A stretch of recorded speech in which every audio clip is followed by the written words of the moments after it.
नमस्कार। तो अब हम आज क्या नया सीखने वाले हैं। तो आपको स्लाइड पर दिख ही रहा है कि क है और क पर एक और छोटी मात्रा है, एक और बड़ी मात्रा है। अब इसका प्रयोग कैसे करना है उसके लिए प्रश्नवाचक चिन्ह बहुत सारे, क्योंकि हम कुछ ना कुछ गलतियां इसमें करते हैं। मैंने कई विद्यार्थियों को, छात्रों को इसमें बहुत गलतियां करते हुए देखा है कि जो भी मन में आया लगा दिया, फिर पूछते हैं क्या फ़र्क पड़ता है ना मैम, इट्स ओके, हमें नहीं पता, हमें नहीं समझ में आता है।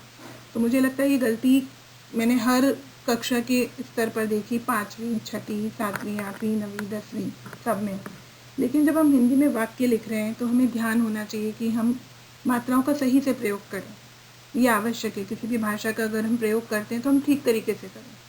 तो उसके लिए आज मैंने ये टॉपिक बनाया है कि या की, इसमें क्या कन्फ्यूज़न होते हैं, इसमें हमको क्या डाउट्स हैं, हमारे संदेह हैं उसको काम करने के लिए लेकर, तो उसके बारे में हम यहाँ पर बात करेंगे आज। की या की का प्रयोग करने के नियम के बारे में मैं बात करूँ उसके पहले मैं बहुत ही जो बेसिक चीज़ है, बेसिक जो हिंदी की शुरुआत है, उससे हम बात करते हैं कि वाक्य क्या है। क्योंकि की या की के बारे में जब मैं बात करूँगी तो वहाँ पर हमें पता होना चाहिए कि हम वाक्य किसे कहते हैं, क्योंकि हो सकता है कि ये वीडियो को छोटे बच्चे भी देखें, उनको ये पता होना चाहिए कि वाक्य क्या होता है। तो देखिए मैंने लाल रंग से जो लिखा हुआ है कि देश है भारत एक, क्या हम इसको वाक्य कहेंगे? नहीं कहेंगे, क्योंकि वाक्य में कुछ शब्द होते हैं लेकिन उनका प्रयोग कुछ इस तरीके से होता है कि उसका एक सार्थक अर्थ होता है, उसका एक अर्थ होता है, निरर्थक नहीं होता वो, उसको हम वाक्य नहीं कह सकते। लेकिन इसी को, अगर इसी के शब्दों को मैं इस तरीके से लिखती हूँ कि भारत एक देश है, तो ये एक वाक्य है कि हम भारत के बारे में बात कर रहे हैं और बता रहे हैं कि वो एक देश है। इसी प्रकार से दूसरा, का पिता राम था दशरथ के नाम, क्या हमें समझ में आ रहा है कि क्या कहना चाह रहे हैं हम इसके द्वारा? शब्द हैं लेकिन क्या हम समझ पा रहे हैं कि इसके द्वारा क्या कहना चाह रही हूँ मैं आपसे? लेकिन अगर मैं यही चीज़ बोलूँ कि राम के पिता का नाम दशरथ था, तो अभी ये एक वाक्य है कि आपको समझ में आ रहा है कि राम, उनके पिता का नाम दशरथ था। इसी प्रकार से अगर मैंने खाना खाया, एक वाक्य है, लेकिन खाना खाया मैंने, ये एक वाक्य नहीं है। तो ये चीज़ हमको समझनी है कि कौन सा वाक्य है और कौन सा नहीं है। तो अब मैं बात करती हूँ की का प्रयोग। की पे मात्रा कौन सी है, क पे मात्रा कौन सी है? छोटी मात्रा। तो छोटी मात्रा का प्रयोग हम क पे कहाँ करते हैं? तो इसके नियम हैं, देखिए आप यहाँ पे। की क्या है पहले ही समझिए। की एक जोड़ने वाला शब्द है। जोड़ने वाला मतलब कैसे? कि दो वाक्यों को जोड़ने का काम करता है। ठीक है, जैसे एक उदाहरण देखिए, नीचे मैंने गहरे काले रंग से दिया है। शिक्षक ने कहा, शिक्षक ने कहा, एक वाक्य, कविता सुनाओ। अब अगर मैं इन दोनों वाक्यों को जोड़ती हूँ, शिक्षक ने कहा कि कविता सुनाओ, अभी मैंने की बोला, तो की इसलिए वहाँ पर जब मैंने दोनों वाक्यों को जोड़ा तो वहाँ पर छोटी वाली की का प्रयोग होगा, बड़ी का नहीं होगा, उसमें बड़ी मात्रा का प्रयोग नहीं होगा, वो गलत है। ऐसे ही की का प्रयोग जब हम कहाँ करते हैं? पहले वाक्य के अंत में और दूसरे वाक्य के शुरुआत में।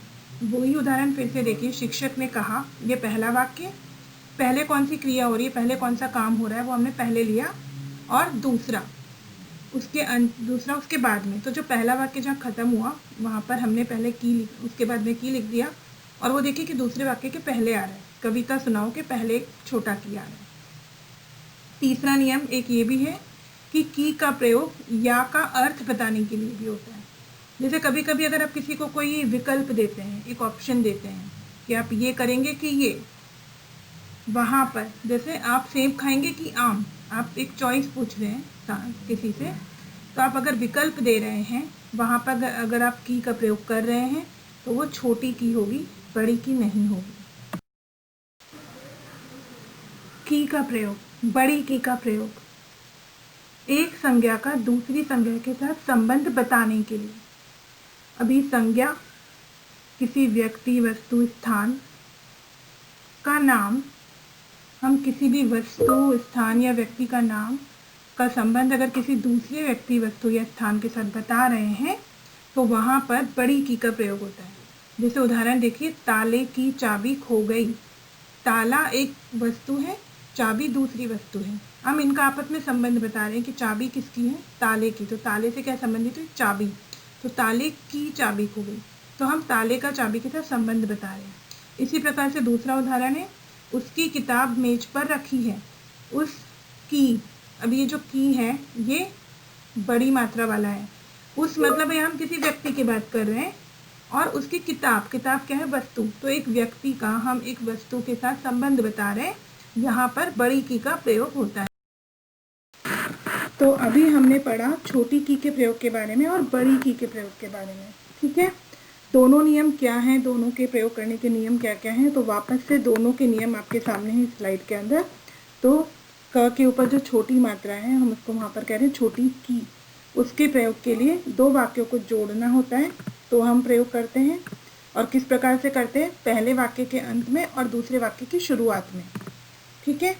और कब इसका प्रयोग होता है, अगर हम किसी को कोई विकल्प दे रहे हैं, चॉइस दे रहे हैं, ऑप्शन दे रहे हैं, और वहाँ पर आपको की लगाना पड़ रहा है, मतलब या का अर्थ हो अगर कहीं पर, वहाँ पर हम छोटी की का प्रयोग करते हैं। और बड़ी की का प्रयोग एक संज्ञा का संबंध दूसरी संज्ञा के साथ बताने के लिए, व्यक्तियों वस्तुओं का आपस में संबंध बताने के लिए हम बड़ी की का प्रयोग करते हैं। तो अब आप फिर से एक अभ्यास कार्य आपके सामने है कि आपको यहाँ पर यही प्रयोग करना है कि छोटी की या बड़ी की। तो आम खाओगे कि अनार, यहाँ पे आप क्या दे रहे हैं, विकल्प दे रहे हैं। तो छोटी की, मैदान की ओर चलो, तो आप किसी जगह के बारे में बता रहे हैं, तो बड़ी की। इस तरीके से आपको सोचना है कि किस जगह पर कौन सा नियम लगेगा, और उस हिसाब से आपको ये अभ्यास कार्य पूरे करने हैं। इसके बाद की स्लाइड में भी एक और अभ्यास कार्य है, वो भी आपको करना है। इस अभ्यास कार्य में भी आपके सामने फिर से 8 वाक्य हैं, तो आपको वही छोटी की और की, इनमें से क्या लगाना है, ये जो खाली स्थान है यहाँ पर क्या आएगा, छोटी वाली की या बड़ी वाली की। तो आपको वो नियमों को ध्यान में रखना है। तो ये अभ्यास कार्य करने से आपको भी समझ में आ जाएगा कि आप कितना समझ पाए हैं नियमों को। तो आशा है आज के बाद आप वाक्यों का प्रयोग करते समय जब की और की ज़रूरत पड़ेगी आपको, तो आप सही से करेंगे, उसको सही से लिखेंगे। और फिर हम मिलते हैं अपने अगले वीडियो में किसी ग्रामर के और दूसरे किसी टॉपिक के साथ।